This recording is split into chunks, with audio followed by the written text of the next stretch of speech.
इस वीडियो में हम क्वेश्चन नंबर 8 करेंगे प्रश्नावली 10.5 से। यहां पर हमारे पास एक समलंब चतुर्भुज यानी एक ट्रेपेजियम है। तो सबसे पहले एक ट्रेपेजियम बनाते हैं और ये ट्रेपेजियम इस तरह से बनाना है कि इसकी जो नॉन पैरेलल साइड्स हैं वो इक्वल रहें। तो देखो ए बी सी डी यहां पर हमने एक ट्रेपेजियम यानी एक समलंब चतुर्भुज बना दिया है। आप जानते हैं समलंब चतुर्भुज में विपरीत भुजाओं का एक युग्म समांतर होता है। तो ये पैरेलल हो गए हैं, समांतर हो गए हैं। ये जो लाइंस हैं ये समांतर नहीं है और ये इक्वल हैं। ये क्वेश्चन में कहा गया है कि ये इक्वल हैं। हमें ये प्रूफ करना है कि ये जो समलंब चतुर्भुज है, ये जो ट्रेपेजियम है, ये एक चक्रीय चतुर्भुज है, एक साइक्लिक क्वाड्रिलेटरल है। तो मींस हमें सिद्ध करना है कि ABCD एक चक्रीय चतुर्भुज है।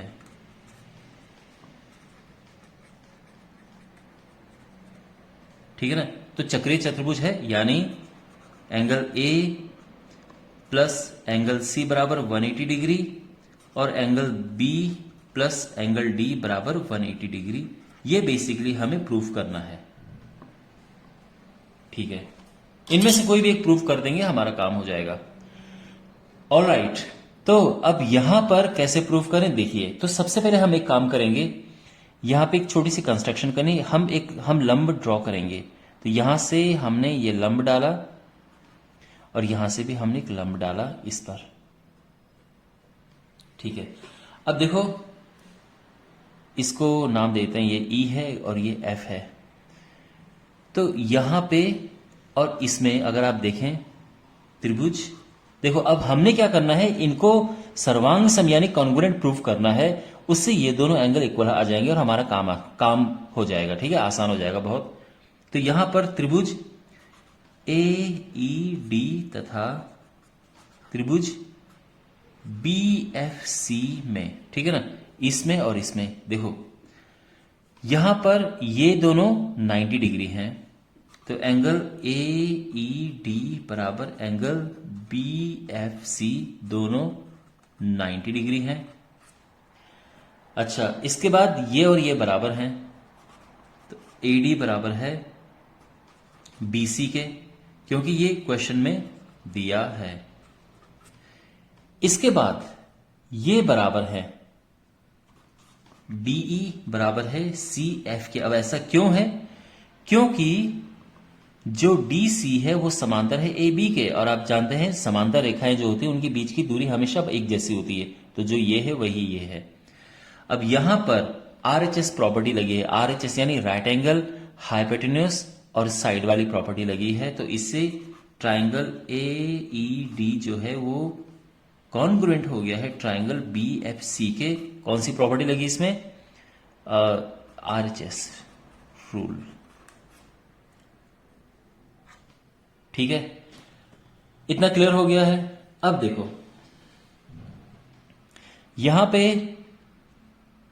जब अब हमने इन्हें कॉन्ग्रुएंट प्रूफ कर दिया है, तो अब ये आपस में इक्वल हो गए। यानी हम कह सकते हैं कि एंगल A बराबर एंगल B है CPCT से। इतना क्लियर है? ओके।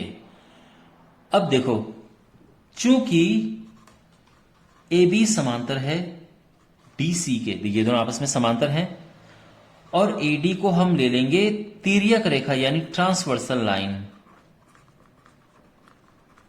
तो आप जानते हैं कि ट्रांसवर्सल लाइन यानी तिर्यक रेखा के एक ही ओर के कोणों का योग 180 होता है। तो अगर आप इसे और इसे प्लस करेंगे तो 180 डिग्री आएगा। तो यानी angle A plus angle D बराबर 180 डिग्री। क्यों? क्योंकि तिर्यक रेखा के एक ही ओर के कोणों का योग, तिर्यक रेखा के एक ओर के कोणों का योग 180 डिग्री होता है। ठीक है, तो यानी A प्लस D जो है वो 180 डिग्री आ गया है। यहां तक आई होप सब कुछ क्लियर है। अब देखो आप जानते हैं कि जो A है वो क्या है, हमारा बी है। यू नो ए और बी इक्वल है, तो since A is equal to B और दूसरा ए प्लस डी बराबर 180 है, तो हम रिप्लेस कर देंगे और यहां पे ए की जगह पे बी रख देंगे, ठीक है ना, क्योंकि ए और बी बराबर हैं। तो इससे मिल जाएगा हमें angle B plus angle D बराबर 180 डिग्री, और ये हमें प्रूव करना था, हेंस प्रूव्ड। तो हम कह सकते हैं कि एक चक्रीय चतुर्भुज है। आपको समझ आ गया?